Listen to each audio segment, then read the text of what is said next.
Hey, what's up, everybody? Joe Cross, the king of controversy, also known as the king of network marketing, the king of sales, comeback coach. I don't know what else they called me. D-bag at one point, probably a-hole. A couple of you have said. It's okay. I love my haters. So, what we're going to talk about is I did this video yesterday, and I just wasn't feeling it because I didn't give it the real meaning I needed. What's up, Violetta? Linda's over here Snapchatting or messaging me when she could literally be on this learning about GoPro. What's up, Michelle? So, I didn't give it what I needed. So, I really want to go hard in there and tell you guys what I overall thought about the GoPro. But if you guys are thinking about going to GoPro 2019, if you're thinking about going to GoPro ever in your life, I say, and I can't find my thumbs down. This is, they put together the biggest event. All the top network marketers from all over the world, mostly from the United States, and they put them in one room on one stage, and they couldn't teach me one thing about how to recruit. It was called GoPro Recruit Mastery, and they didn't teach one thing about recruiting. I got the booklet right here. My workbook's nicer than this. This makes me laugh how sad this seminar was. When I was watching with Bailey on the replays, she was like, oh my God. They just literally it's just a bunch of personal development. And Jennifer, after day one, she's like, I can't do this anymore, so we just stopped going. So, let's talk about it. So, a couple of the speakers I'll go over, but let's first talk about the panel, because I want to just knock that out of the way so I don't forget. So, the first day was pretty much all social media. I mean, everything they talked about was social media. Ray Higdon spoke that day. He talked about social media. His wife Jessica, Jessie Lee talked about social media. Angel Fletcher was the only one that said that she doesn't care about social media. Meanwhile, she did teach us something about how to do social media. Fraser Brooks taught about social media. So everybody on day one taught about social media. You had Rob Sperry up there, John Melton up there, which me and John became BFFs now. But Rob Sperry, on the other hand, now this guy's a fake. I don't even know how he got up there. I don't know if he did some kind of favor sexually for Eric Worre to get on this panel, because he's not even A, in network marketing. He's B, he doesn't know anything about social media. It wasn't until like a year ago now, maybe 6 months ago, all of a sudden he's a social media expert. Okay, I joined his group, and not only did I get blocked from not one but two profiles, I'm not allowed to comment in his group. He doesn't want me in his group. And I seen him at the seminar. But anyway, let's go back to this panel. So they do this social media panel, and all of them say the same nonsense. Oh, you got to do Facebook Lives. Oh, I really love my Instagram. It's really become popular. And then the other one says, oh, I really hate when people get on live videos and they say hi to their friends as they're joining. It's like, what kind of expertise is this? I thought this was a social media marketing expert panel, but not one of them taught me anything about social media except go Facebook Live. And then...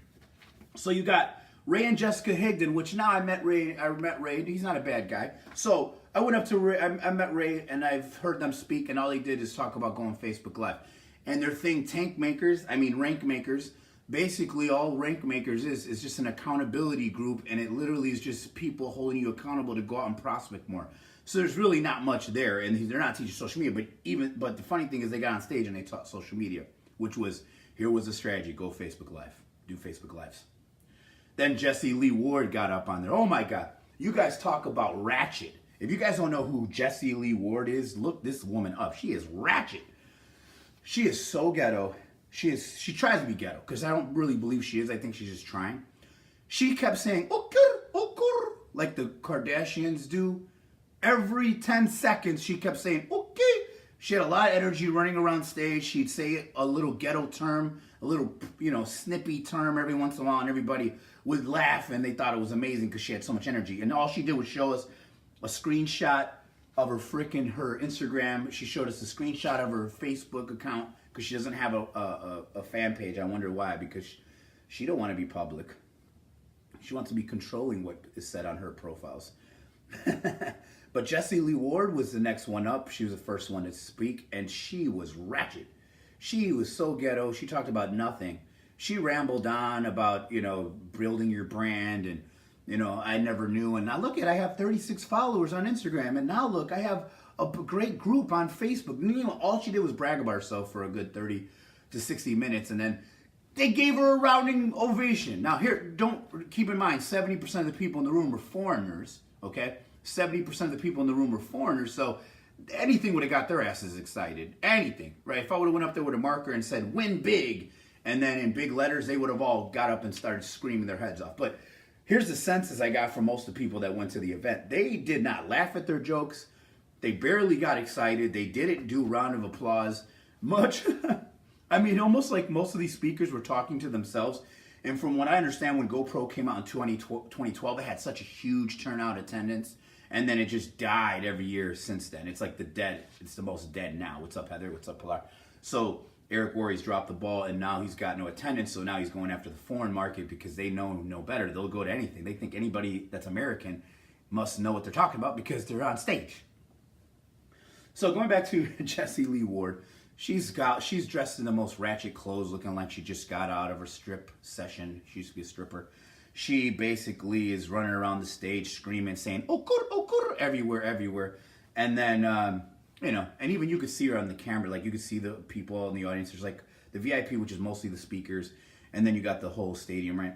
So all the VIP, if I would have known that it was costing me $300 more to go to VIP, I would have went VIP and messed with all the speakers because I know most of the guys that spoke. I know Ray. I know these people, Jessica Lee. I know Fraser Brooks. I know the dude Alex Moore. I know Johnny Wimbrey. I know Rob Sperry. I know John Melton. I know pretty much everybody that was pretty much speaking there. I know them at one point or spoke with them or had some kind of conversation and went out with them online. So that's that Angel Fletcher. Angel Fletcher was the only most wholehearted woman. She had the most legit speech. But then at the end it got a little too emotional. Now she's just trying to make everybody in the audience cry, talking about her personal adversity. But she was the most, I would have to say, the most honest. What's up, Cecilia? Fraser Brooks, all Fraser Brooks did is said the same thing Ray and Higdon said, and Jessica Higdon. He said the same thing that Rob Sperry said. He said the same thing that John Melton said, which is go Facebook Live. The only difference, what's up, Ben?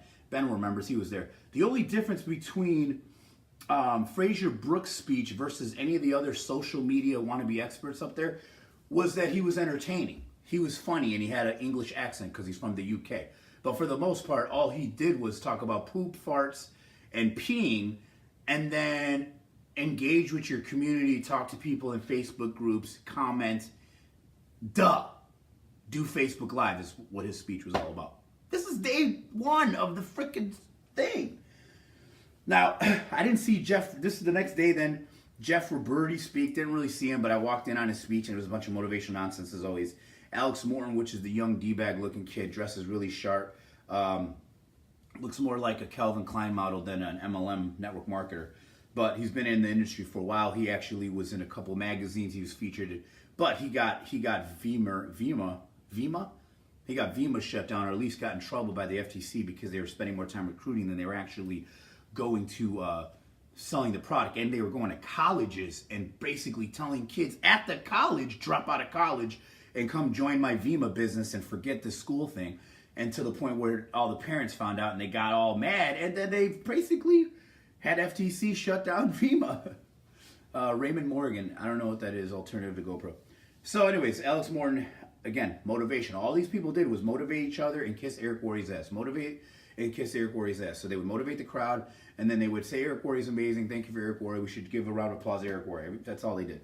Nicola Smith, black lady, didn't really see. Kyle had a very strong accent, couldn't speak, but they were all motivational. Not one thing about recruiting. Johnny Wimbrey, oh my God, John. I know Johnny Wimbrey personally. I've been on his team in World Ventures, which is funny to me. Matt Morris, which now has a new girlfriend. He used to be married with 2 kids, I thought, but now he's got a girlfriend, a blonde chick that he introduced me to. Got it on my Snapchat spectacles. It's funny that they have 2 speakers, 3 people there that are from World Ventures. Ray Higdon and Jessica were from World Ventures. Johnny Wimbrey was from World Ventures. Matt Morris is from World Ventures, and that's the worst compensation plan on the planet. But yet, these are the guys that are teaching me how I can be successful in MLM. When they're part, they make more money in their company, and 98% of the people in their company makes no money in World Ventures. But they're teaching me how to become successful in MLM. Yeah, pretty much just join first in a binary at World Ventures, and then just wait, and eventually, once it grows, you'll be rich. Yeah, pretty simple. But Johnny Wimbrey, he got up there. What's up, Christine? Johnny Wimbrey got up there, and he was all like, if anybody tries to take people from my team and you succeed, you deserve them. if you try to take my team, I will slit your throat. So at one point he was like, take my team, I don't care. At the other point he was talking about slitting people's throat and chopping people's legs off. And then he did a speech called the wolf, the goat, and the sheep, where you should be a sheep and be a good follower before you could be a great leader, right? And he was saying he's the follower of Eric Worre. He's on Eric Worre's stage kissing Eric Worre's butt. He also said that if you are a wolf, get rid of you because you're going to try to compete with me and you don't want anybody competing with you in your organization. Just get rid of them. And they'll try to take everybody, steal everybody from the organization. And then he said the worst one of all, he said goat.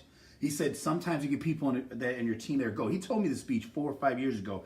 That's why I stopped working with him, because it was just a shady thing. He said some people are goats. So we'll use Christine as an example. I had a conversation with him.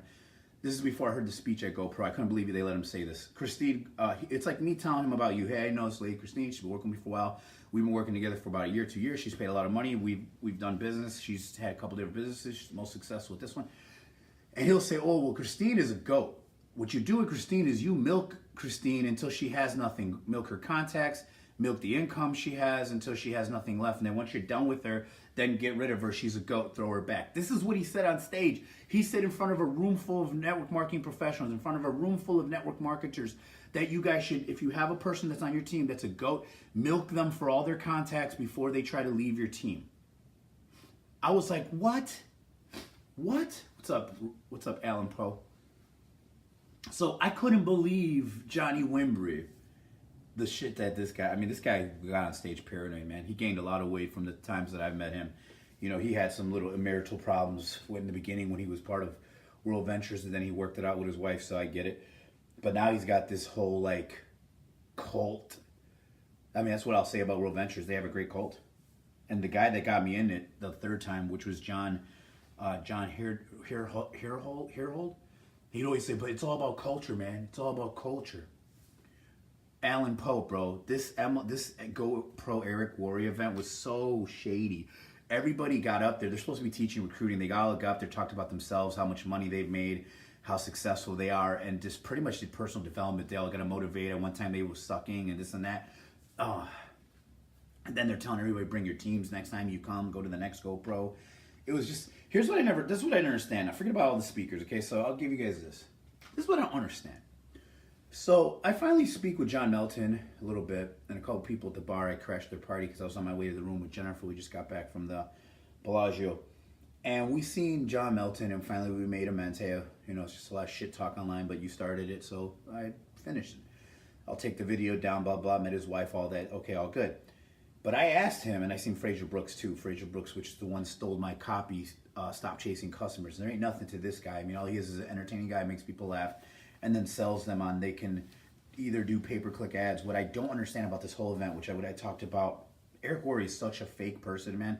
There was a part in the seminar where he had the lights come down, and there was like a light beaming off his head, and he had everybody close their eyes and breathe and dream about where they want to go and dream about what they want out of life. It was so manipulative, so bad. But going back to the point, so not one thing that they teach about recruiting at this event, but also what I thought was amazing is that when I talked to John Melton, none of them were selling anything. So that was impressive. I'll give them that. And they didn't sell anything. Only person that was able to sell was Eric and his wife. They sold a women conference. They sold the next GoPro next year. And then they sold their GoPro membership, which is a monthly fee. And he was like telling everybody sign up. At one point, people were trying to take selfies with him, and he considered himself Justin Bieber. He actually called himself Justin Bieber doing this thing. Now, John Maxwell is amazing, so that was worth the speech. If you paid just to see John, I guess that was worth it. If you paid to see Magic Johnson, that was worth it. But everybody else in that whole thing, it almost feel like he almost put everybody together, hoping they would bring people. John Melton is definitely a little shady. Yeah, I'll tell you that. But what I didn't understand is that none of these guys got paid. They all paid to be there. They all paid to get to this event to speak for him. Meanwhile, the only person that got rich after this event, the only person that made $1 off that event was Eric Worre. So you guys did all this to make Eric Worre rich, and he's not even an MLM. He's not even in network marketing. Either is freaking Rob Sperry, either is Ray Higdon, either is Bob Healy. Like most of the network marketing gurus are not even in MLM. Why is that? Why didn't they just, if they're so great at it, stay at that thing, right? I have my reasons. Anyways, follow my story. You know why I'm not in it. It's all mostly politics. But for the most part, I go to this event. This is supposed to be the biggest MLM event in the world. You go there to learn how to recruit, because that's what every network marketer struggles with. They spend all their time pushing products and services, getting nowhere in their business because they don't understand you need 1% of 100 hands than 100% of your own efforts. You need to recruit to retire rather than sell to survive. You need to have a team. So they spent the money, $500. The average ticket was $600 to about $2,000, up to $10,000 to hang out with Eric Worre, right? So they go to this thing, they spent another $1,000 on travel, $500 on food, gifts, everything else, right? And then literally just so they can learn recruiting, because this is what they've been waiting for, and they taught nothing but personal development and do Facebook Lives, which they never told you how that was going to turn into a recruit. They just said do Facebook Live, which everybody's already doing anyways, saturating the marketplace. That's why you're going to see me take a lot of my following to Periscope and take them to Snapchat, because they're blowing up and no one's using them. Everyone's using Facebook, and it's getting oversaturated where no one even wants to watch your Facebook Lives anymore. They weren't talking about funneling. They weren't talking about marketing. They didn't talk about lead generation. All they talked about was opening up a conversation. And you just got to talk to more people online. And it's such a great place to have them, blah, blah, blah. So you guys went to do that to make Eric Worre rich, pretty much, because he's the one that put the thing together, and he's the only one who was able to sell anything. I would never go to another GoPro. Me and Jen talked about going and being VIPs this time just to mess with everybody that's there, since they all a bunch of bullshit. But the one thing that me and Jen took away from it, and this is the best part of this video, is that we are so motivated and excited to teach you guys now more than we were before, because we realize that we give you guys the best content on the planet. We actually teach you what it takes to like talk to people and get people to want to talk to you and want to join a business, to track the right quality leads, because these guys ain't teaching nothing but keep going, keep moving forward, keep prospecting, keep talking to people. You just got to keep moving. Eventually you'll find your team. Eventually it's going to all happen for you. You know, before this I was living in a bus. Before this I was living in my train. Before this I had $10 in my pocket. Before this my wife didn't like me, blah, blah, blah, blah, blah, blah, blah. All inspirational, stupid stories to get you guys excited, to keep wasting time doing nothing. They spend a lot of time teaching you activity, but don't tell you how it's going to become a result. They just say, do these things, do lives, talk to people, join groups, have conversations, telling you all this activity work, but not 1 minute have taught me how to recruit a damn soul in my life. All you did was all kiss Eric Worre's butt. Nobody got rich but Eric. You guys all made him look like a freaking superstar when he didn't teach a damn thing. When he did his segment teaching recruiting, he literally said take him to company events. Take them to local hotel meetings. He literally said home meetings. He literally said you should bring them to GoPro. That was one of his strategies. Bring them to GoPro, because then they'll get motivated and then they'll want to do more. So exhausting. So exhausting. That's why I'm going to be doing Snapchat marketing, Periscope marketing. I'm giving away Snapchat spectacles now as we speak. I finally had my 1%er pins made, and they're official. They're lapel pins that you can wear on a suit or a collar, so you can know that you're part of the 1%. Because one thing I learned from watching everybody in this room is that they're all just following. It's the blind following the blind. But the reason why they're all excited, because everybody's motivating each other. Everybody's giving high fives. I'm glad me and Jen missed the part where you got to give person to your left a massage, person to your right a massage. I don't want to massage people. I don't want to go to a seminar and massage. And then the freaking ceremony guy, hold on. This is a good one. Curtis Broom, the guy that's the master ceremony, he kept screaming, "Go Pro!" By day 2, he lost his voice. By day 3, he was screeching like a mouse. Go Pro! Come on, guys! Like by day 3, he sounded like Mickey Mouse. He was such a D-bag too. The clothes he wore, everything. Like, man, these guys just seem like a bunch of perverted weirdos on stage, endorsing each other, motivating everybody in the room, personal development, work on yourself. This, not one recruiting tip at all. He got away with it. He's got to be, Eric Worre has got to be the biggest con artist in the world. And he's so full of himself. That's why his head's so big. So, hopefully you guys got something from that, Eric Worre. What a scam artist. I'm not done with you, big boy. Big head.